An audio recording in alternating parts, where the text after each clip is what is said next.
Hello everyone, welcome back to another episode of Bitcoin Trade here.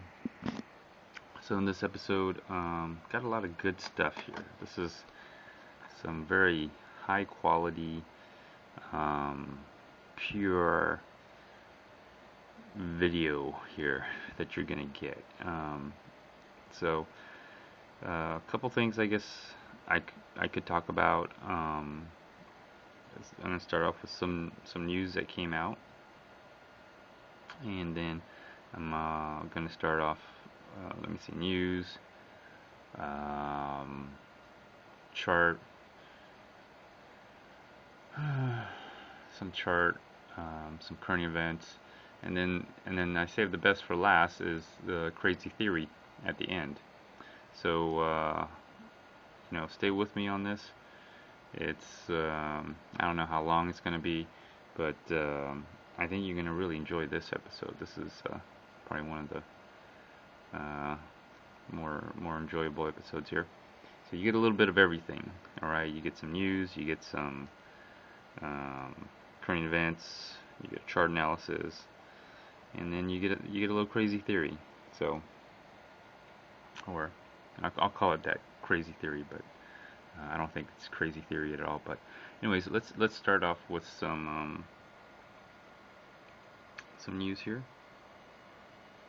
Okay, so here's a little recent news headlines, and every time they come out with one of these, I'm on it. So FinCEN rules commodity-backed token services are money transmitters. Okay, and then they have a little link right here, right there. There's the link right there, the letter, and you'll see it's highlighted in blue. I just highlighted in yellow there to see it, but it's there. You go. There's a link to it right there. If you go onto it, here's the actual letter. All right, and so if anybody knows how to read, I would suggest that anyone who trades Bitcoin or buys Bitcoins or sells Bitcoins to read this. Anybody who's in the precious metal jewelry business, I would suggest you read this as well. And so, anyways, let's just quickly go over it. All right. And basically here's this portion right here is just the gist of it.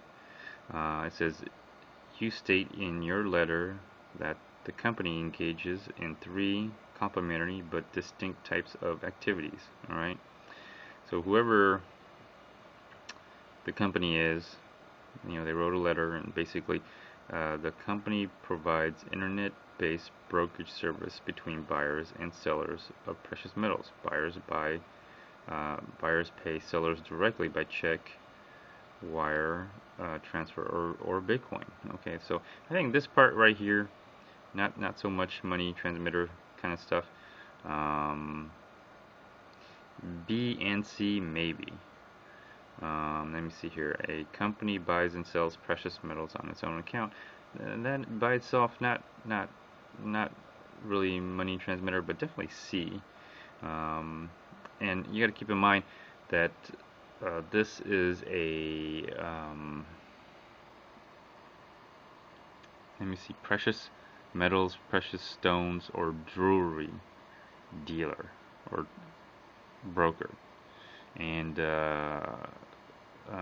if you ever read the Bank Secrecy Act, there's just a whole section dedicated just for precious metal, precious stone, and jewelry, broker dealers.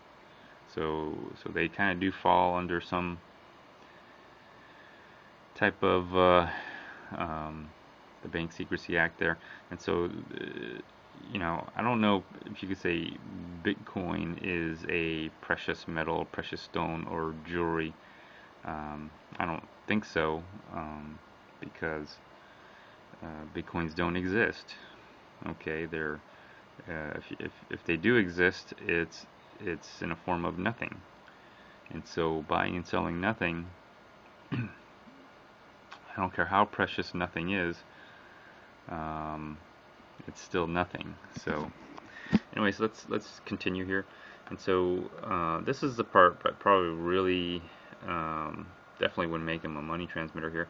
The company holds precious metals in custody for buyers that purchase the service, known as customers.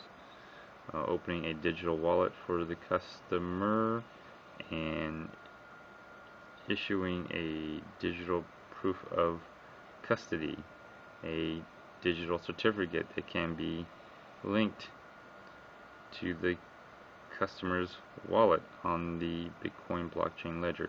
The customer then can trade or exchange the precious metal holdings at the company by any means. It could trade or exchange Bitcoin via the rails of the blockchain ledger. So there you go. So that's probably where they really fall under, but let's just continue. And it also says the company derives its income from charging a transaction fee on transfers of digital certificates by customers and a custody fee for precious metal held in custody. So that's probably the main part why they would be considered money transmitters. But let's just kind of go down here. There's a lot of interesting things here. Just the delivery of their contract by itself doesn't make them a money transmitter from what I've read.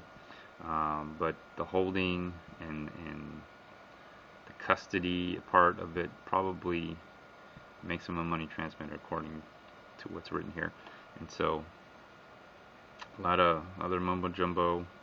Go ahead and read it. You know,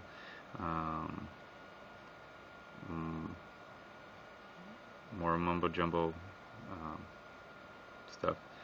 It also helps to look up these things here too, to understand all this other stuff. You know, they do, the writer, the author of this letter definitely does a good job of trying to, you know, make it very clear where the sources come from, and you know, it helps. Let's see here, what part right there.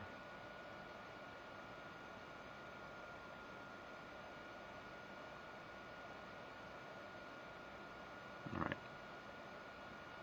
So this part right here really talks about why they're a money transmitter. This part right here specifically, and going down. And so let me see here. All right.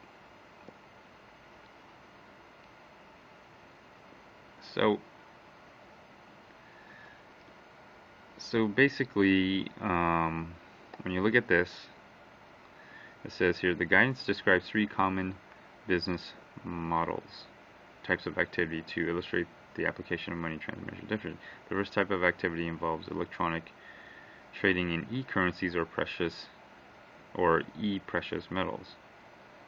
MCA 2008 financial guidelines saying that as long as a broker or dealer in real currency or other commodity accepts and transmits funds solely for the purpose of effecting a bona fide purchase or sale of real currency or other commodities for or with a customer,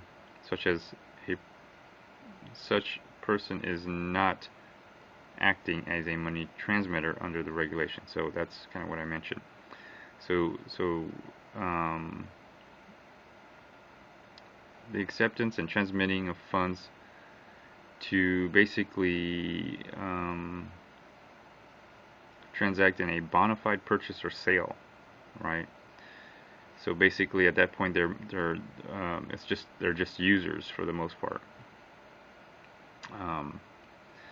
But it goes on to say, however, okay, however, if the broker or dealer transfer funds between a customer and a third party that is not part of the currency or commodity transaction, such transmission of funds is no longer a fundamental element of the actual transaction necessary to execute the contract for the purchase of sale, for the purchase or sale of the currency or the other commodity. And so that's the fine line. I mean, you really got to see it. And if you're wondering where it is, I'm sorry, here, right here. However, let me see if I can highlight it. If it'll let me highlight. Yeah, however, blah blah blah blah blah blah blah blah blah blah blah blah. And then I got a little footnote 9, which if I scroll down here, right here, footnote 9, right here. There you go. There you go. Okay. So, anyways, that's where it is. If that's where that's what's going on here. And so, anyways, that's kind of what it's doing here. So, fine line, isn't it? It's like a really thin, fine line. It's just like walking a tightrope sometimes. But at least they're making this letter available. So, okay, so let's continue. And then it goes on to say the scenario is therefore money transmission. Examples include in part 1, the transfer of funds between a customer and a third party by permitting a third party to fund a customer's account. The transfer of value from a customer's currency or commodity position to the account of another customer. Okay. Or let's scroll down. Let me see. The closing out of a customer's currency or commodity position with a transfer of proceeds to a third party. Okay. And let me see. Since the definition of money transfer does not differentiate between real currencies and convertible currencies, convertible virtual currencies, the same rules apply to brokers and dealers of e-currency and e-precious metals. So there you go. And then finally it talks about, let me see, the company does not fall under the e-currency or e-precious metal trading exemption from money transfer because, so that here's a conclusion, because the company issues a freely transferable digital certificate of ownership to buyers. It is allowing the unrestricted transfer of value from a customer's commodity position to the position of another customer or third party. It is no longer limiting itself to the type of transmission of funds that is a fundamental element of the actual transaction necessary to execute the contract for the purchase or sale of the currency or other commodity. So FinCEN finds that as the company is going beyond the activities of a broker-dealer in commodities and is acting as a convertible virtual currency administrator with the freely transferable digital certificate being the commodity-backed virtual currency, the company falls under the definition of money transmitter. So there you go. There you go.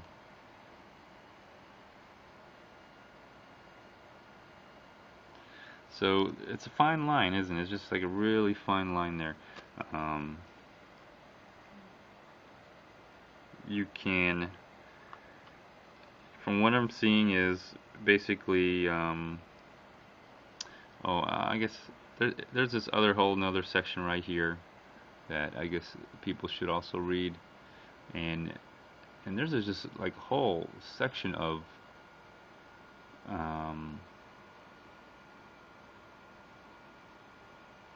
there's a whole section in the Bank Secrecy Act for precious metal and precious stone and jewelry broker dealers that is just, it's there.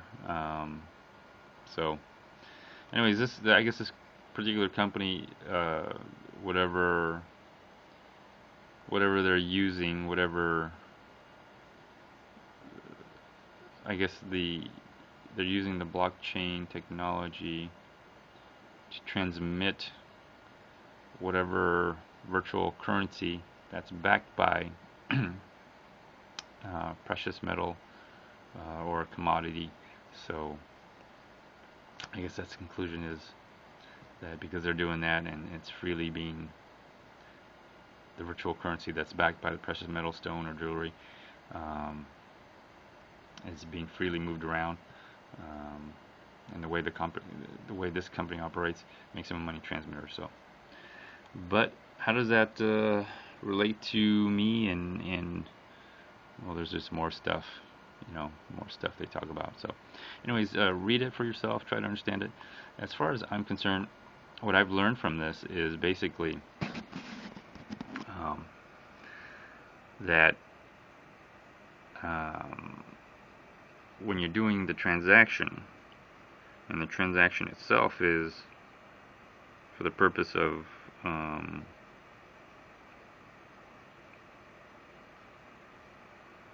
trading, the transaction itself is not, you're not a money transmitter, transacting. The use of money or Bitcoin doesn't make you a money transmitter. But holding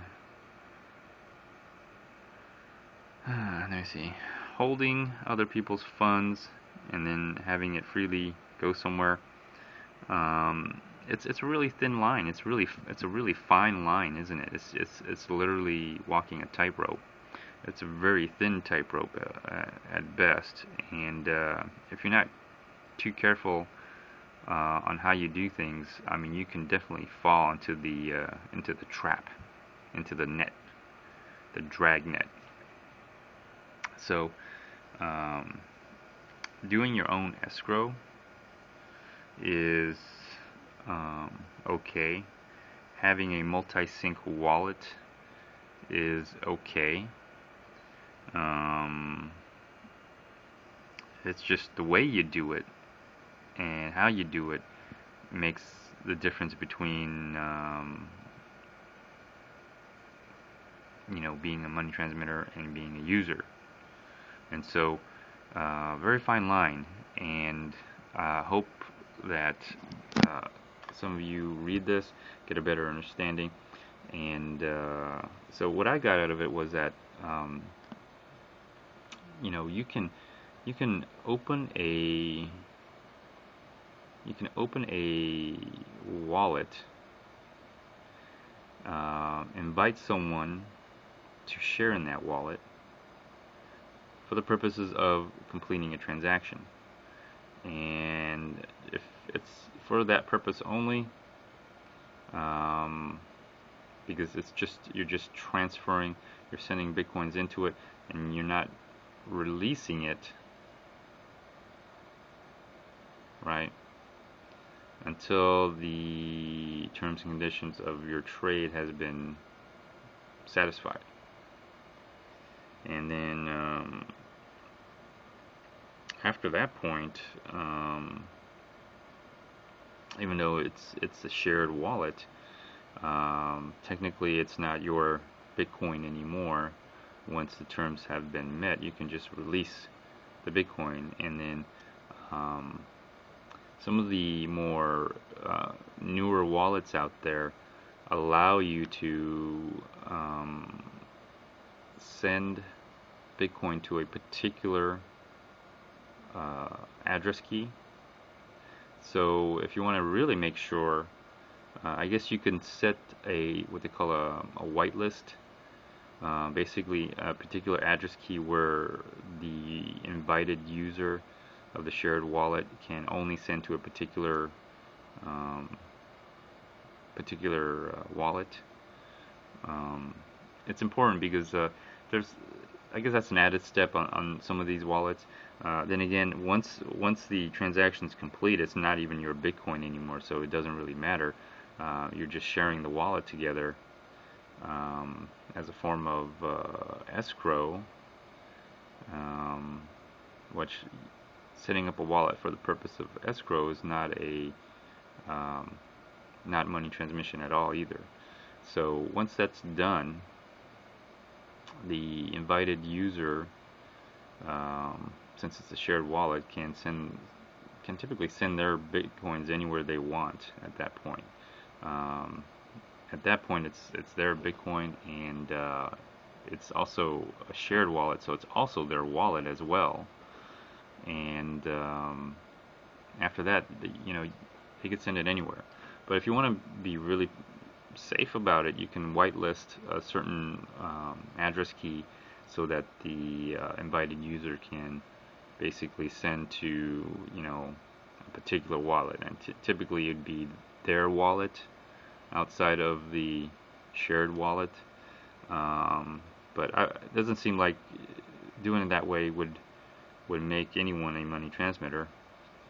But the way this company was doing it, since they were receiving a fee for the custody and the transmission of those bitcoins, or the virtual currency backed, precious metal backed virtual currency, precious metal stone backed virtual currency, I think that was what made them a money transmitter. So basically, if you did the same thing, except you charge an extra $15 to do all this stuff as a fee, like you're actually making fees, not done by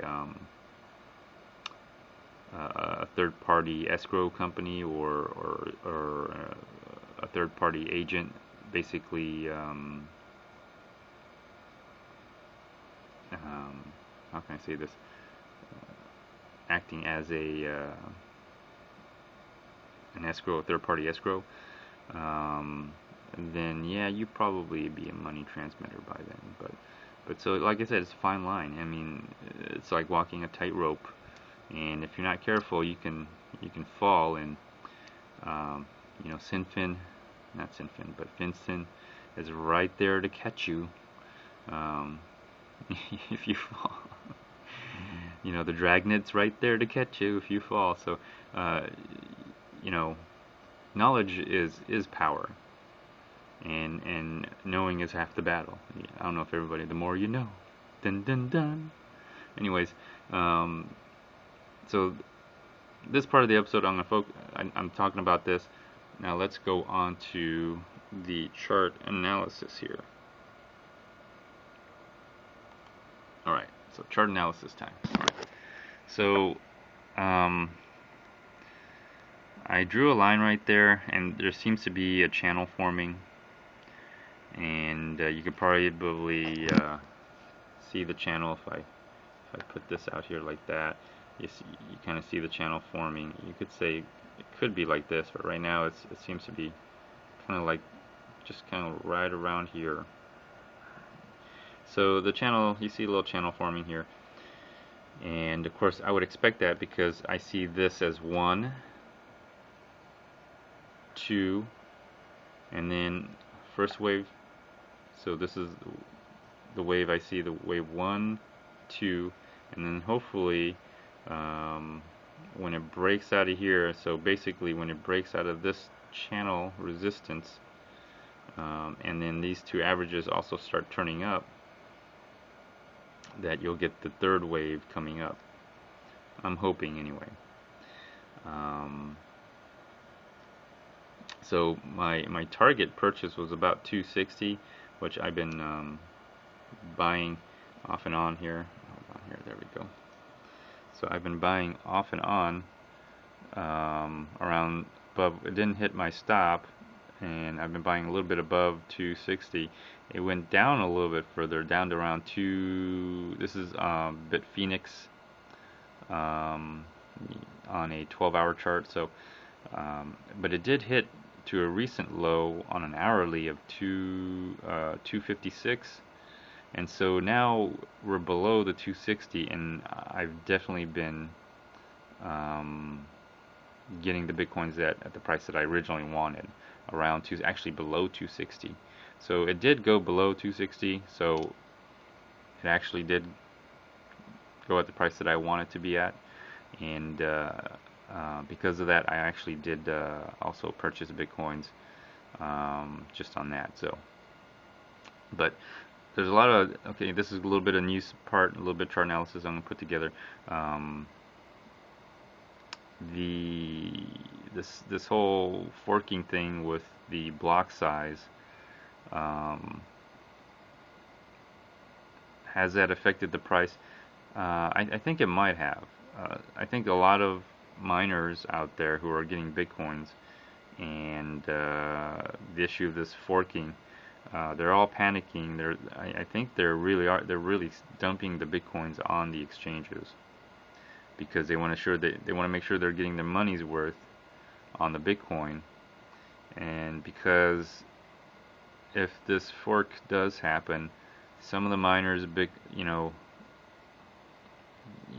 their Bitcoins, I don't know if their Bitcoins are good or not, but you got some people that are going to have their Bitcoins validated, and you're going to have some people that are not going to have their Bitcoins validated if this fork goes on. And so I guess I'm thinking, I'm not sure, I'm not a miner, but just by the price action and things going on, they've got this Bitcoin and they're going to just offload it so they can get their money's worth. And so I think miners are actually dumping their Bitcoins on the exchanges, is what I think is going on, probably causing the price to go down. So, but hopefully if this issue of the block size gets resolved and you got a fork, and so anything on one side of the fork versus the other side of the fork is invalid versus being valid, after all that settles down and everyone comes to, I guess, some kind of agreement, consensus, whatever, I think by that time probably the price will start going back up, because I think this recent drop in price, especially right here, and then more recently this down leg right here going below 260, has basically, those are minor, not like small, I mean like Bitcoin miners, insecurity issues. So I think once that passes, it seems like we can just go back to the uptrend. So that's what I'm thinking. I'm not too sure. So that's the news part about the chart analysis. So let me go to the actual chart analysis here, and so you see that line, and some time frame has happened. Let's go see what is going on here. So let's draw another line. I mentioned some time frame things.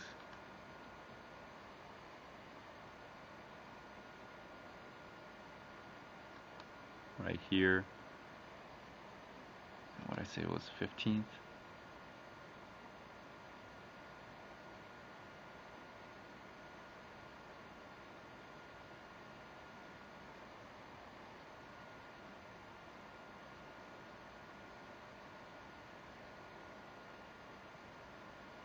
Okay, so we're into the 15th, so let me try to move this out a little bit here.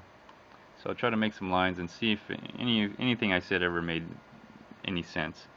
But let me see, here's 260.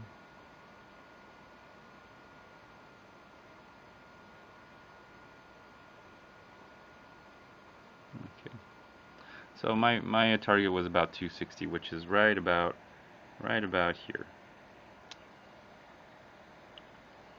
And I mentioned some of this stuff going. It looks better now because I've obviously changed the lines. I should draw one more line just to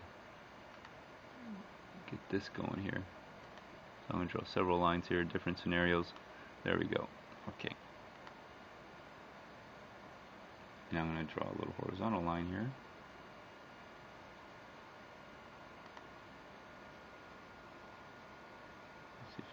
Horizontal line will work. Yes. Okay, great. Excellent. So we got a lot of lines here, I know. Just bear with me, okay? And then I'm going to pull this out to get a little time frame going on here. So you got different time scenarios, different time frames here. Alright, so let's see here. So this is right here. There we go. So this particular spot right here, my original downward trend line of 15th, something on the 15th here. Is it on the 15th? Oh, ended up being on the 14th, sorry. So the 14th, but I think I originally said 15th. So something did happen here in this short little period from here. Supposedly what was going to be coming out to here, this time frame here. And you notice every time I redraw the lines it changes. So that's the thing about this. This is not exact science. It's more of an art and more of a just a guide. Don't take this as like solid, you know, science or anything. It's not. Chart analysis is not science at all. It's voodoo. So anyways, so a lot of things going on here. Now that I'm redrawing things, and I'm also going to draw where the 260 is, and there you go, you got some more time extensions going on. Originally I said here, which turned out to be the 13th, something on the 15th, and now you're getting different scenarios here of with this new line coming into play of a new time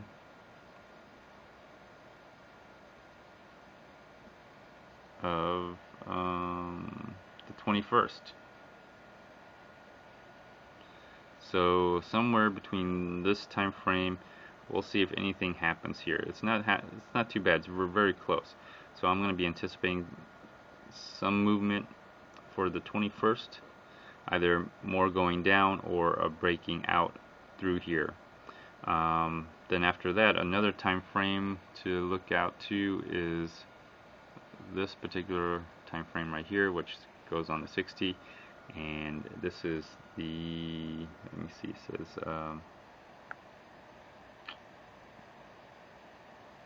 what is today? August? Is it August already? June, July, August. Yeah, I guess so. It is August. Then that'd be October. So October 1st. So somewhere around the October 1st time period, from now till October 1st, maybe there's something going to be happening. Who knows? So there's your different scenarios here.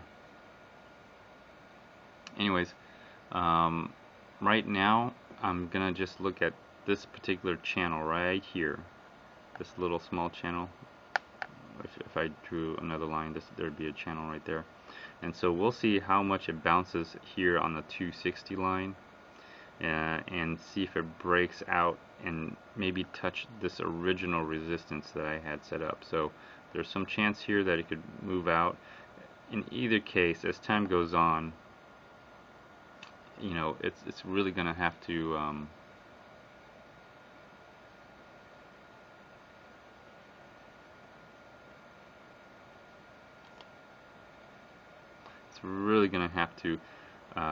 push, as this line here, I think, as it keeps going up, it's gonna have to be pushing really harder to hit this particular line right here, and to have it continually go back up to an uptrend. And as you can see, it's slowly moving upwards to 290. We'll see what happens. So, but right now we're in this resistance here. Has to break out of that. If it does, this would be the other resistance here. We'll see what happens. If it breaks out of that, it has to hit this and go above it to break up and continue back on its uptrend there onto what I would call the third wave. And the third wave is usually the longest of the waves. And so, I would anticipate that. I would position yourself for that move. That's probably going to be the move where you're going to make the most gains, typically on wave 3, both in a short or in a long. So anyways, so that's the quick chart analysis. Now I'm going to go on to the crazy theory part. So in my last episode, I mentioned a lot about the Dark Overlord. In my previous episode, I also mentioned Bitcoin being the open source, right? The open source. All right, the true open source. And then money being the false source. Money being the closed source, right? Nobody knows where this money comes from. Nobody knows if it's really backed by anything. People have said it's just fabricated out of thin air. So money being the false closed source. So, and the Dark Overlord being the creator of the false source, has basically a following. I call those people, the people who bear the mark. They bear it. And the thing you have to realize about the Dark Overlord is that the Dark Overlord's greatest power, alright, its most greatest power is deception. Alright, so those who bear the mark, the fraudsters, the scammers, the cheaters, the liars, what do they all have in common? They are all deceivers, right? So when they bear the mark, they're putting up with deception, and that's their front, or I don't know if that's a front, that's a good way of saying it, but the front is they act like proper gentlemen.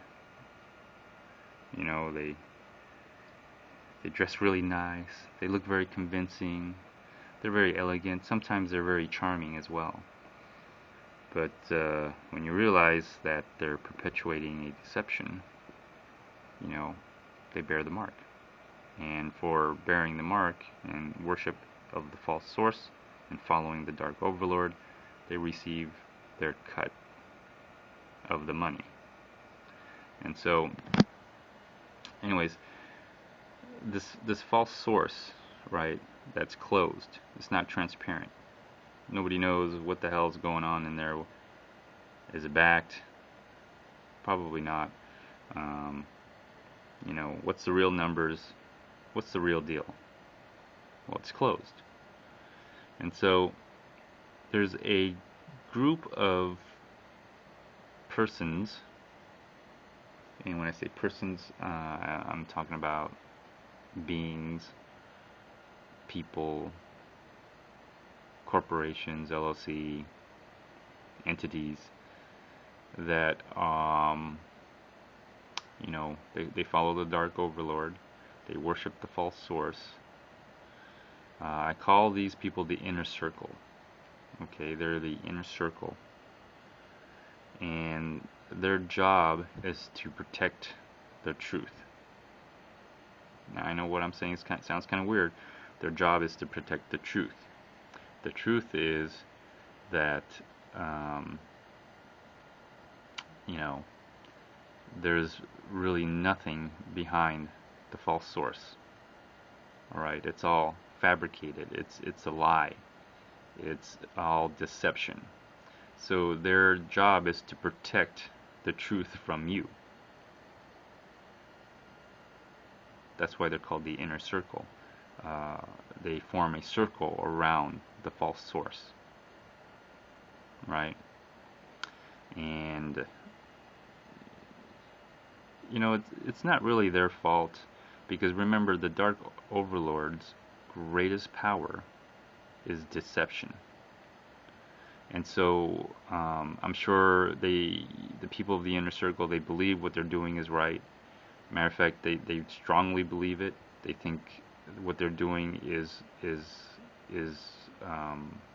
righteous, right? They really believe what they're doing is righteous. They believe what they're doing makes a better world. They believe that they will bring forth paradise. Whatever they think paradise is. But you remember, they're following the Dark Overlord, and the greatest power of the Dark Overlord is deception.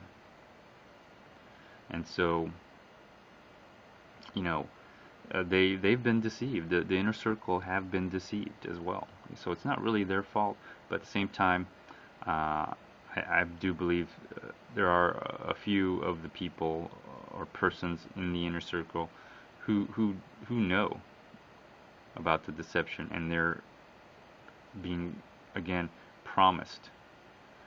They've made a pact with the Dark Overlord. They're probably getting a special deal for bringing more people into the deception, and so it's a cruel joke. Remember, the greatest power of the Dark Overlord is deception. And so these people who are in the inner circle that have a special deal with the Dark Overlord to bring more people into the inner circle, they think they're going to get some kind of special treatment, and they are. They've been promised, kingdoms, rulership, riches beyond belief, all that stuff. They don't know is, remember, the Dark Overlord's greatest power is deception, that there's a price to pay for that. Alright, there's no free lunch with the Dark Overlord. There's no, it's, like I said, it's a cruel, very cruel joke. And they've probably been promised something, and they'll get it. It's just that when they don't read the fine print, they probably most likely forfeited their life to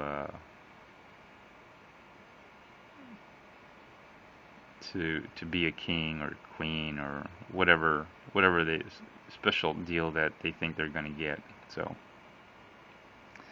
very cruel joke. All right, very cruel joke. And so that's for the people of the inner circle, I should say. So as far as the people from the inner circle, they really believe what they're doing is righteous, and they think they're bringing forth a greater world, a paradise. And they are. But are you ready for the twist?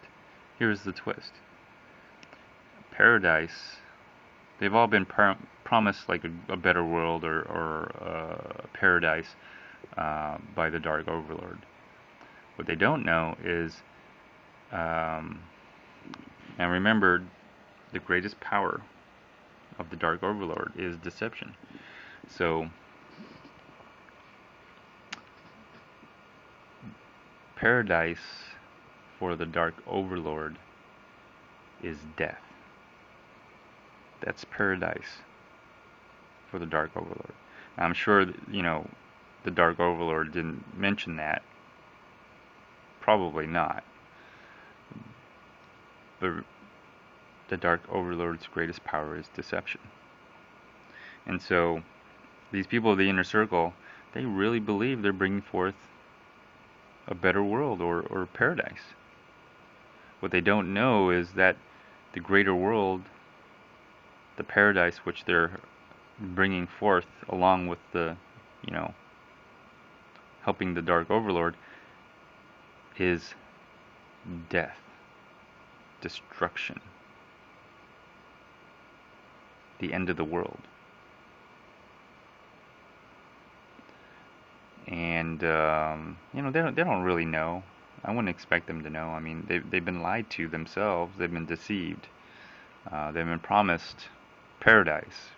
They just didn't know what exactly, quote unquote, quote unquote paradise is. And so, yeah, those people who help bring forth the end of the world, well, you have a very, very special place in that world. And it's probably not what you are expecting, because the Dark Overlord is such a cruel, cruel being. Very cruel. When you make a pact with the Dark Overlord, it's not what you expect.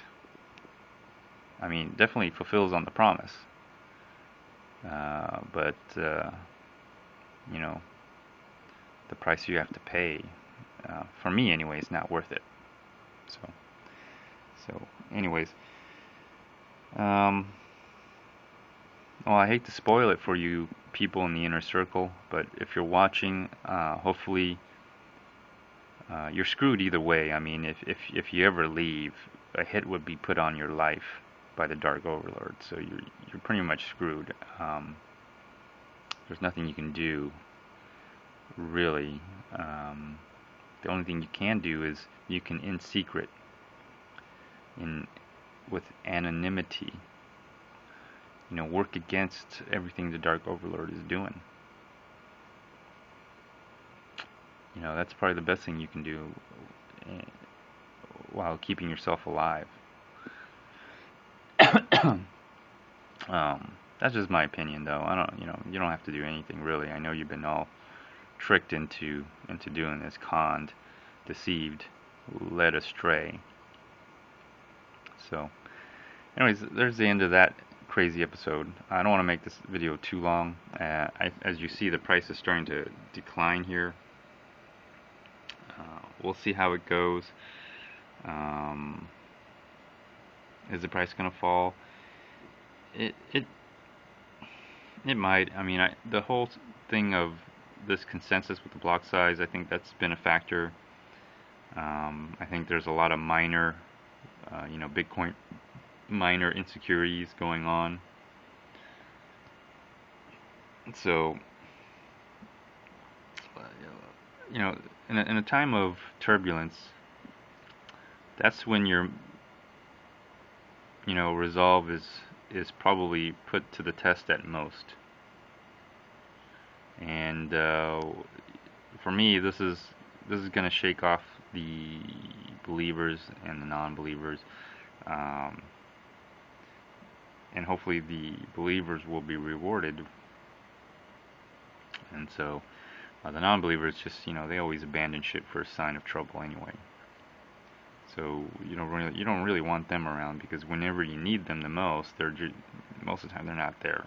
So, anyways, hopefully this helped you in your trade. I did go over the new FinCEN here, which should help some of you who are trading on your own benefit, for your own behalf. And it's a tightrope. It's a tight rope walking. It's a thin line. It's walking a tightrope, really. And if you're not careful, you'll slip and fall into the net, the drag net. And so be careful out there in how you do your trades. But most importantly, if you do your trades and all you're doing is delivering whatever, the money or the Bitcoin or whatever you're doing, you're still just a user at that point. And I have to admit, there's a lot of people out there who are, and the way they word themselves, you got to be careful not to say, I'll charge a fee for trading with you, because you shouldn't be charging a fee. Now, you can definitely charge more for your Bitcoins. That's definitely alright. You could sell your Bitcoin at a higher price, or you can buy your Bitcoin at a lower price. You can definitely do that. But to say that you're going to charge a fee to trade with someone, it's and also, if you're taking other people's money or other people's Bitcoin and buying and selling without you actually taking ownership of the Bitcoin in any way, shape, or form, I do think there's a lot of that going on. I think people have a misunderstanding or just are plain clueless, and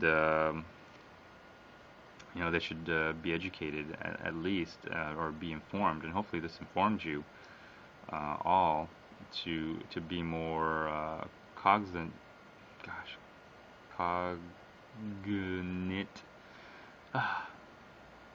Some words I just can't say. Just realize this shit is what I'm trying to tell you. All right. Be aware of it. So, anyways, there you go. If you let me see. I'm at the end. So, oh yeah, feel free to like, dislike, leave a comment, even a video response. Until next time, stay tuned. Bye.